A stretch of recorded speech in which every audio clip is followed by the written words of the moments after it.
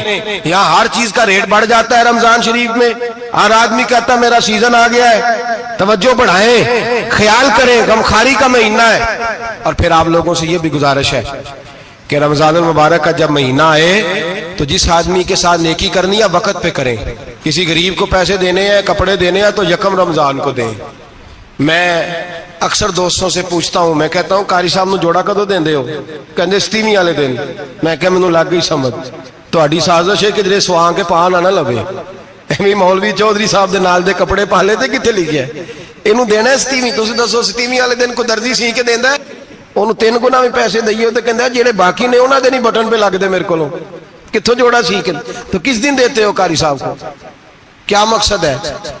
پہننے کے لیے دے رہے ہو یا اس لیے دے رہے ہو کہ نہ پہن سکے؟ تو بھائی آپ جب کسی کو کچھ چیز دیں گے تو کب دیں گے؟ جب وہ استعمال کر سکے۔ غریب کو لوگ فطرانہ دینے جاتے ہیں عید سے 1 دن پہلے، تو کیا کرے گا اس کا؟ وہ نہ تو کپڑے خرید سکا نہ روٹی لا سکا، بلکہ میرے حضرت صاحب فرماتے ہیں رمضان سے پہلے دے دو، رمضان کی نیت کر کے رمضان سے 1-2 دن پہلے دے دو، اللہ رمضان جتنا ثواب ہی عطا فرمائے گا۔ رمضان سے پہلے دو جس کو کچھ ہے دن، قبل از وقت تیاری کرو۔ اور میرے قبلہ حضرت صاحب فرمایا کرتے اپنے کپڑے بعد میں، غریب کے بچوں کے کپڑے پہلے، اپنے گھر کی ضروریات بعد میں، غریبوں کی ضروریات، اس لیے کہ اللہ پاک نے ان کا رزق بھی ہمارے گھر بھیج دیا ہے۔ ہماری ڈیوٹی لگائی ہے کہ تم نے بانٹنا، بانٹنے والے بنو، اور یہ ذہن بنائے کہ پتہ نہیں کس کا حصہ تھا جو اللہ نے میرے گھر بھیجا، یہ ذہن بنا کے بانٹ۔ اور جس کو دینے جائیں، ہاں آپ کو اجازت ہے تھوڑا بہت پتہ کرنے کی، لیکن تھوڑا بہت تفتیش کرنے کی اجازت، بال کی کھال اتارنے کی اجازت۔ میں نے دیکھا ہے لوگ غریبوں کا انٹرویو لیتے ہیں، تیرا تو فلانا کمانے والا نہیں، تیرا تو فلاں بچہ، او بھائی بہت سارے غریب ایسے ہیں، بڑے ہیں جو کمانے کی کوشش کرتے ہیں لیکن ان کا سبب نہیں بنتا۔ ہاں ہے ایسے لوگ جو سعودی عرب چلے گئے ہیں، کہتے ہیں تیرا تو فلاں باہر نہیں گیا، ہے گیا ہے، لیکن سارے سعودی عرب جانے والے بھی مال کمانے کی طاقت نہیں رکھتے، کئی وہاں بھی بیٹھ کے بیچارے قرضوں میں الجھے ہوئے ہیں، وہاں والوں کے ظلم کا شکار ہے، بہت ساری آزمائشوں میں۔ تو تفتیش کرتا ہے۔ میرے امام شافعی کا ایک جملہ اگر آپ کو یاد رہ گیا تو بات بن جائے گی۔ امام شافعی رحمت اللہ، بلکہ حضرت غوث اعظم جیلانی کے پاس وہ بات آپ کو زیادہ فائدہ دے گی۔ حضرت غوث اعظم جیلانی کو ان کا ایک مرید سمجھانے لگ گیا، کہنے لگا حضرت جی آپ سب کو ہی دیتے رہتے ہیں، ہر بندہ مستحق نہیں ہوتا، ذرا ٹٹول کے دیا کریں۔ تو غوث اعظم جیلانی فرمانے لگے بھائی مجھے تو لگتا ہے تو بھی ان چیزوں کا مستحق نہیں تھا جو اللہ نے تجھے عطا کر دی ہے۔ پہلے تو بتا تو مستحق تھا، تجھے اپنی حیثیت اوقات کا پتہ ہے جو اللہ نے تجھے دے دیا؟ طاقت تھی، کوالٹی تھی، تیرے اندر وہ صلاحیت تھی، رب نے تو نہیں تیری تفتیش کی کہ تو قابل ہے کہ نہیں، تو اللہ کے بندوں کی تفتیش کرتا پڑتا ہے۔ امام شافعی فرمایا کرتے، امام شافعی فرماتے رب تجھے پرکھ کے نہیں دیتا، ٹٹول کے نہیں دیتا، رسوا کر کے نہیں دیتا، تو غریبوں کے ساتھ یہ سارا ظلم کیوں کرتا ہے؟ بس پتہ چل گیا وہ ضرورت مند ہے تو دے، اس لیے کہ اجر تجھے غریب نے نہیں دینا، اجر اللہ نے دینا ہے، اور اللہ اجر عمل پہ نہیں دیتا، اللہ تو نیت پہ اجر عطا فرماتا ہے۔ تو نیت دیکھ تیری کس طرح کی، تو میرے بھائی غریب کو دیں، قبل از وقت دیں۔ رمضان مبارک میں چوتھا کام، بات آخری اور چوتھا کام سنیں، رمضان میں دین سیکھیں۔ شیطان قید ہوتا ہے زیادہ سے زیادہ، اور جب آدمیوں کا پیٹ خالی ہوتا ہے نا تو ذہن جو ہوتا ہے نا وہ بھی اس کا فریش ہوتا ہے، اس میں کوشش کریں دین سیکھنے کی۔ میرے نبی کریم صلی اللہ علیہ وسلم نے اس دین کو علم کا دین قرار دیا ہے، شعور کا دین قرار دیا ہے، فہم کا دین قرار دیا۔ نبی پاک صلی اللہ علیہ وسلم نے فرمایا ایک عبادت کرنے والا عشاء کے بعد کھڑا ہو اور فجر تک نماز پڑھتا رہے، ایک عالم دین عشاء پڑھ کے سو جائے، اٹھ کے فجر پڑھ لے، تو وہ 70 عبادت کرنے والوں کا درجہ زیادہ نہیں، عالم کا درجہ پھر بھی زیادہ ہے، اس عالم دین کا درجہ زیادہ ہے، اس لیے کہ وہ لوگوں کو آگاہی دیتا ہے، شعور بخشتا ہے۔ یہ دین جو ہے یہ، اور نبی پاک صلی اللہ علیہ وسلم نے فرمایا عبادت کرنے والے پر عالم کا درجہ اتنا ہی زیادہ ہے جتنا میرا درجہ اپنے غلاموں پر زیادہ ہے۔ عالم کو حضور نے اتنا بڑا مقام دیا۔ دین سیکھیں، شعور حاصل کریں، یہ فقاہت کا دین ہے، شعور حاصل کرنے کا دین ہے۔ اور نبی پاک صلی اللہ علیہ وسلم نے فرمایا دین کی ایک بات سیکھ لینا 1000 نفل پڑھنے سے زیادہ درجہ رکھتی ہے، دین کی ایک بات سیکھ لینا 1000 جنازے میں شرکت سے زیادہ درجہ رکھتی، دین کی ایک بات سیکھ لینا، میرے نبی پاک صلی اللہ تعالی علیہ وسلم ارشاد فرماتے 1000 مریض کی عیادت کرنے سے زیادہ درجہ رکھتی۔ فرمایا جس نے رات کے ایک لمحے میں دین کی ایک بات سیکھی، اللہ اسے ساری رات عبادت کرنے سے زیادہ ثواب عطا فرمائے گا۔ میرے ارشاد فرمایا کرتے جب سیکھنے والے کو یہ ثواب ملے گا تو بتائیے سکھانے والے کو کتنا ثواب ملے، اسے اللہ کتنا درد۔ رمضان آ رہا ہے، شیطان قید ہے، دین پھیلانے کی کوشش کریں، جد و جہد کریں۔ بڑی نیند آتی ہے فجر پڑھ کے، لیکن اگر کسی کا ارادہ بن جائے کہ دین سیکھنا بھی ہے اور دین بچوں کو، تو پھر کوئی نیند غلبہ۔ ایک مثال ایک عالم نے سمجھائی، کوئی بزرگ تھے درویش عالم، ان کے پاس ایک عورت آئی، کہنے لگی میں بچوں کو سویرے بڑا جگاتی ہوں، بچے جاگتے نہیں نماز کے لیے۔ بڑا عجیب جواب دیا بزرگوں نے، درویش نے، عالم نے، کہنے لگے بی بی کیوں نہیں جاگتے، جگایا کر، بیدار کیا کر، اٹھایا کر۔ کہنے لگی بڑی جدوجہد کرتی ہوں، اٹھتے نہیں، بیدار نہیں ہوتے۔ اللہ والے تھے نا۔ کہنے لگے یہ بتا اگر اس کمرے میں آگ لگ جائے تو پھر بچوں کو کیسے بیدار کرے گی؟ آگ سے بچانے کے لیے کیا کرے گی؟ پھر تو بالوں سے پکڑ بھی گھسیٹنا پڑا تو گھسیٹ کے کمرے سے لاؤں گی، پھر تو چوٹیں لگتی ہیں تو لگ جائیں، پھر میں پرواہ نہیں کروں گی۔ آپ فرمانے لگے یوں سمجھ لے جہنم کی آگ جل رہی ہے، اگر تیرے بچے نے نماز نہ پڑھی تو آگ لگ جائے گی، اگر اس نے عبادت نہ کی تو اسے آگ، اب جیسے بھی تجھے اٹھانا پڑتا ہے اٹھا گھسیٹ کے باہر لا، لیکن اس کی نماز قضا۔ نیند بڑی آ رہی ہے سویرے، لیکن اگر دین نہ سیکھا تو مشکل ہو جائے۔ جیسے بھی اپنے آپ کو جگانا چاہیے، ہمت کرنی چاہیے، دلیری کرنی چاہیے۔ ہمیشہ مدحت خیر الانام میں گزرے، دعا ہے یہ عمر درود و سلام میں گزرے۔ آخر دعوا